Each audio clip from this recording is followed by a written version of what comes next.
చెరువుల పరిరక్షణలో హైడ్రా కఠిన వైఖరి పేదల పాలిట శాపంగా మారింది. ఇవాళ ఒకేసారి 3 చోట్ల కూల్చివేతలు చేపట్టింది. జయభేరి లాంటి సంస్థలకు నోటీసులు ఇస్తూ సామాన్యుల ఇళ్లను, పాకలు, షెడ్లను నేరుగా కూల్చివేయడంపై కొన్ని చోట్ల నిరసనలు వ్యక్తమవుతున్నాయి. తమ బతుకుల్లో నిప్పులు పోస్తున్నారని, తమకు ఉపాధి కల్పించాలని కూడు పోగొట్టుకున్న బాధితులు ఆవేదన వ్యక్తం చేశారు. పలు చోట్ల ఆత్మహత్యా యత్నాలు కూడా జరిగాయి.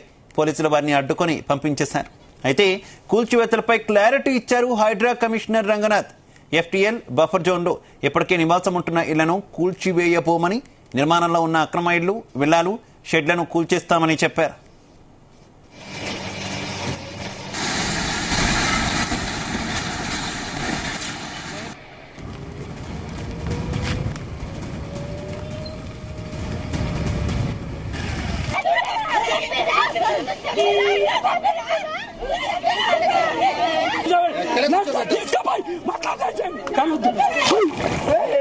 చెరువుల పరిరక్షణలో హైడ్రా కఠిన వైఖరి పేదల పాలిట శాపంగా మారింది.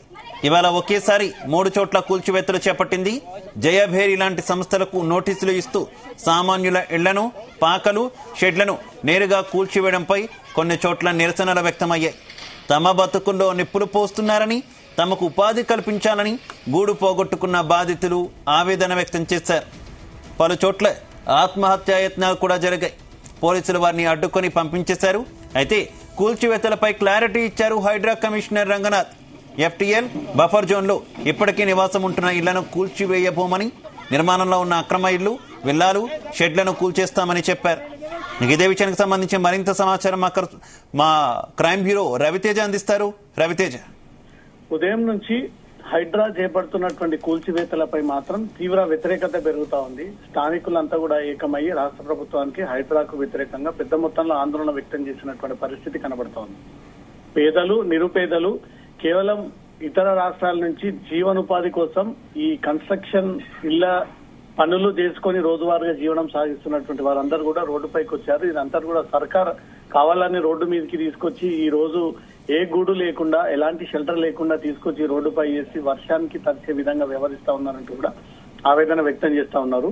సున్నం చెరువు ప్రాంగణంలో ముఖ్యంగా ఈ విల్లాలు గాని, భవనాలు గాని ఈ నిర్మాణ విషయంలో కొంతమంది రెంటెడ్ పెయిడ్ లేబర్ అంతా కూడా ఇతర రాష్ట్రాల నుంచి వచ్చి ఇక్కడ కొన్ని ఏళ్ల పాటు నిర్మాణం చేపడుతున్నటువంటి వాటిలో వీరే దగ్గరుండి స్వయంగా వాటిని నిర్మించడము, అక్కడ తాపీ మేస్త్రి పనులు గాని, రెగ్యులర్ కూలీ పనులు గాని వీళ్ళే చేస్తూ ఉంటారు. కాబట్టి ఆ బిల్డింగ్ ని కూల్చివేయడము, ఎట్ ఏ టైం ఆ బిల్డింగ్స్ కి ఆనుకొని వీళ్ళు రోజువారీగా ఉండడం కోసం కూడా కొన్ని ఆ షెడ్లు వేసుకోవడంతో హైడ్రా అధికారులు ఆ షెడ్లని కాస్త కూల్చివేయడం జరిగింది. ఈ చెరువు ప్రాంగణంలో గోపాల్ అనే ఒక వ్యక్తి అక్రమంగా ఈ షెడ్లను ఏర్పాటు చేసి ఆ వ్యక్తి వీరికి రెంట్కి ఇచ్చి వీరి దగ్గర డబ్బులు వసూలు చేస్తా ఉన్నాడు.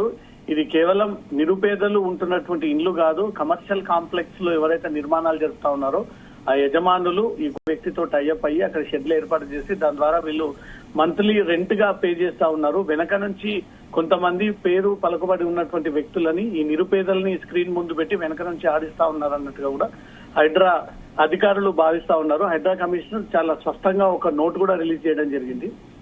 ఇప్పటికే నిర్మాణం చేపట్టుకొని కొన్ని ఏళ్ల తరబడి ఆ ప్రాంగణంలో నివాసం ఉంటున్నటువంటి కుటుంబాల జోలికి వెళ్ళము, ఆ భవనాల జోలికి వెళ్ళము.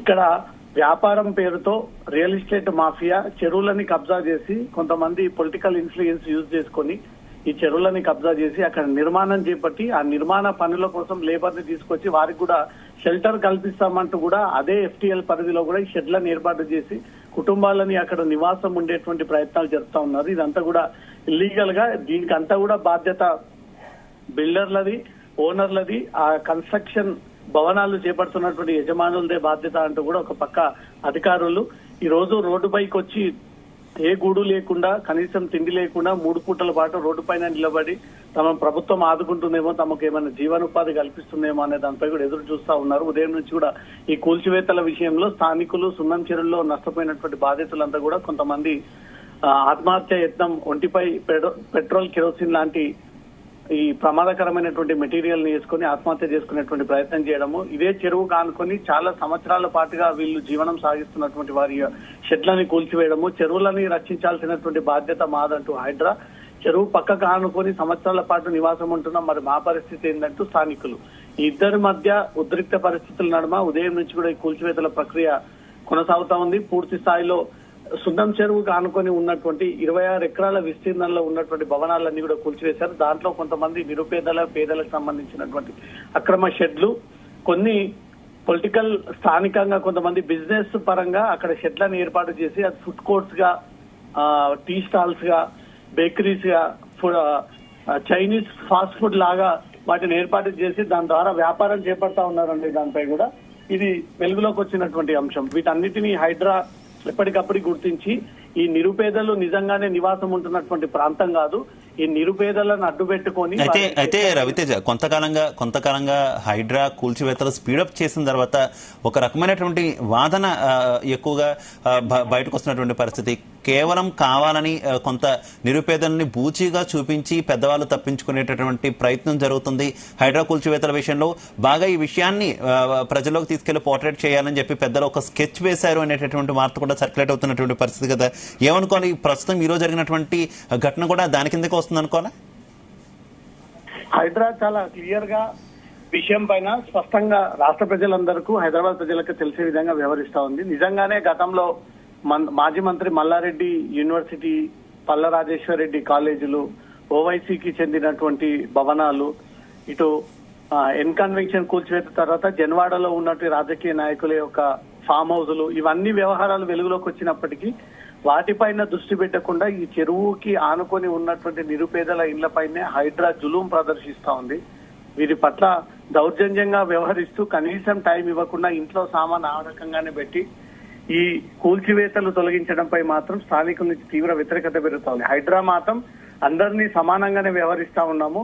ఎడ్యుకేషన్ ఇన్స్టిట్యూషన్ కాబట్టి కొన్ని వేలాది మంది విద్యార్థులు ఎడ్యుకేషన్ ఇన్స్టిట్యూషన్ పైన ఆధారపడి ఉన్నారు. 4 ఏళ్ల పాటు మిగతా పీజీ కోసం 2 నెలల పాటు, మెడికల్ యూనివర్సిటీ అయితే 4 ఏళ్ల పాటు వీరి జీవితానికి ముడిపడి ఉన్నటువంటి వేలాది మంది విద్యార్థుల భవిష్యత్తుకి సంబంధించిన అంశం కాబట్టి కాలేజీల విషయంలో ఒక స్టెప్ వెనక్కి తగ్గి హైడ్రా విద్యార్థుల జీవితానికి సంబంధించి ఆలోచన విషయంలో ఈ నిర్ణయం తీసుకుంటే స్థానికులు మాత్రం బడా నేతలు, బడా రాజకీయ నాయకులు, వ్యాపారవేత్తలు కాబట్టి అటువైపుగా కన్నెత్తి చూడట్లేదు. వాళ్ళ కూల్చివేత విషయంలో హైడ్రా వెనకాడుతుంది, నిరుపేదల విషయంలోనే అత్యుత్సాహం ప్రదర్శిస్తుంది, కొరడా జులిపిస్తుంది అనే వ్యతిరేకత కూడా పెరుగుతా ఉంది. కానీ హైడ్రా విద్యార్థుల భవిష్యత్తు విషయంలో దృష్టిలో పెట్టుకుని ఈ రకమైన కూల్చివేతలు చేపడితే ఈ మధ్యలో అకాడమిక్ ఇయర్ లో ఎక్కడికి వెళ్తారు, ఎవరు వీరికి తిరిగి మళ్ళీ ఆ రకంగా వీళ్ళకు ఎడ్యుకేషన్ కల్పిస్తారనే దాన్ని దృష్టిలో పెట్టుకుని వారికి అవకాశం ఇచ్చి సంవత్సరం లోపు ఈ కూల్చివేతలు జరపాలంటూ కూడా ఈ ఆదేశాలు ఇవ్వడం జరిగింది. కొంత హైడ్రాకు వ్యతిరేకత పెరుగుతా ఉంది.